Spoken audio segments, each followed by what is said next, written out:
आ जाओ, मैं बताता चलूँगा। देखो, ये शून्य से लेकर के 8 वर्ष तक का बालक का जब जन्म होता है तब वो शून्य माना जाता है। यहाँ से बालक का जन्म हुआ और यहाँ 8 वर्ष उसके बाद में नामकरण संस्कार, उसके बाद में 3 महीने बाद में घर से बाहर निकालना, 6 महीने बाद में फिर उसका कर्णवेद। 8 साल की आयु में यहाँ तक पहुँचता है, गुरुकुल में तैयार हो, मतलब 8 साल की आयु में बालक गुरुकुल जाता था, 6 और 8 के बीच में। तो 8 साल की आयु में वहाँ से चल के आचार्य की शरण में आ गया जी।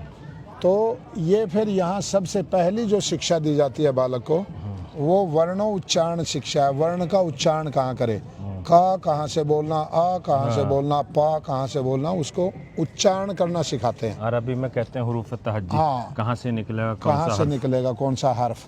तो फिर उसके बाद में प्रार्थना करने, संध्या करने सिखाते हैं। फिर उसको हवन करना सिखाया जाता है। 13वें साल में उसको धनुर्वेद का अभ्यास कराते हैं। धनुर्वेद और फिर कुश्ती, मल्ल विद्या, एक अर्जुन की विद्या, एक भीम की विद्या। तो ये 13 साल तक का ये जीवन है बालक का। वो पहले से 8 और ये 9 से 13। 9 से 13। फिर ये है 14 से 18। 14 से 18 में यहाँ मैथमेटिक्स सीखता है, यहाँ आयुर्वेद सीखता है। आजकल की शिक्षा पद्धति में तो किसी को PhD भी है, जुकाम हो जाएगा तो डॉक्टर के पास भागेगा, अपनी चिकित्सा नहीं कर सकता। गुरुकुल में पढ़ा हुआ ब्रह्मचारी लगभग रोग शुरू होने के समय ही अपनी चिकित्सा कर लेते हैं, रोग को पनपने नहीं देते। तो उसके बाद में थोड़ा शास्त्रों का अभ्यास, फिर मेडिटेशन। यहाँ पे थोड़ा मेडिटेशन का शुरू हो जाती है शिक्षा। ये 14 से 18 समझो +2 है, +2 तक की एजुकेशन ऐसे ही होते हैं। फिर गोपालन सिखाया जाता है, पशु का पालन कैसे करना है, उन्नत कैसे बनाना है, दूध कैसे निकालना है, कैसे सेवा करनी है, क्या रोग जंग होता है। के आदाब भी सिखाए जाते हैं। और फिर तलवार 18वें वर्ष में तलवार का अभ्यास। फिर आ गया 19 से 25। 19 में शुरुआत, क्योंकि अब रिसर्च वाले फील्ड में आ गया ग्रेजुएशन में जी। तो शुरुआत मेडिटेशन से है। रिसर्च का आधार मेडिटेशन है। जो जितना एकाग्रचित होगा उतना ही ज़्यादा अनुसंधान करेगा।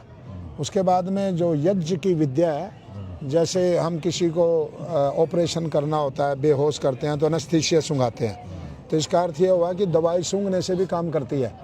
तो ये यज्ञ विद्या सिखाई जाती है कि किस किस प्रकार की जड़ी बूटियां डाल करके किन किन रोगों पे काम किया जाता है। सिर्फ सूंघने से भी मिलती है। हाँ, शिफा मिलती है। ये तो है ही है, आदमी को बेहोशी की दवाई सूंघाते हैं तो फट बेहोश हो जाता है। और फिर उसके बाद में शास्त्रों का अभ्यास। ये फिजिक्स, केमिस्ट्री, लेबोरेटरी जैसे बायो इत्यादि का प्राचीन काल में भी ये सारी ज्यों की त्यों थी। आजकल इसको केमिस्ट्री बोलते हैं, उस टाइम रसायन शास्त्र बोलते थे। तो उसके बाद में और गहरा शास्त्रों का अभ्यास, और ये ग्रेजुएट हो गया गुरुकुल से। ग्रेजुएट होने के बाद में 25 साल के बाद में समाज में आ गया। तो समाज में आकर के विवाह किया। विवाह के बाद में कोई कंस्ट्रक्शन में चला गया, कोई बिजनेस में चला गया, कोई टेक्नोलॉजी में, कोई आर्मी में, कोई डॉक्टर बन गया। एक को आप जैसे माता पिता मिल गए, उन्होंने माल इकट्ठा करके दे रखा था, वो अपने घर में ही पड़ा है, कहीं नहीं गया, वही माल पीट रहा है बैठे बैठे। तो ये आ गया। फिर अब ये दादा बन गया, 50 से 60 साल की उम्र के बीच में दादा बन गया। हमारे शास्त्रों में मतलब ये आदेश और विधान है, एक कंपनी में 2 बॉस रहेंगे तो कंपनी ठप हो जाएगी। एक गाड़ी को 2 ड्राइवर चलाएंगे तो एक्सीडेंट होगा। एक घर में 2 बाप होंगे तो झगड़ा होगा। एक ही बाप रहे तो 60 साल की आयु, वो जो 8 का वहाँ से गुरुकुल में चला था, अब वो 60 का हो गया। तो वो घर छोड़ करके गुरुकुल में चला गया वापस। अब वो 60 की आयु में पढ़ाता है और 8 का पढ़ता है।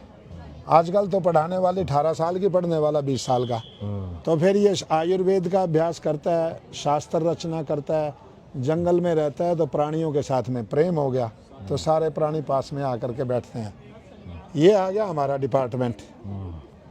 तो फिर इसने ले लिया 75 साल के आप उसमें संन्यास ले लिया। संन्यास लेने के बाद में फिर समाधि का अभ्यास किया।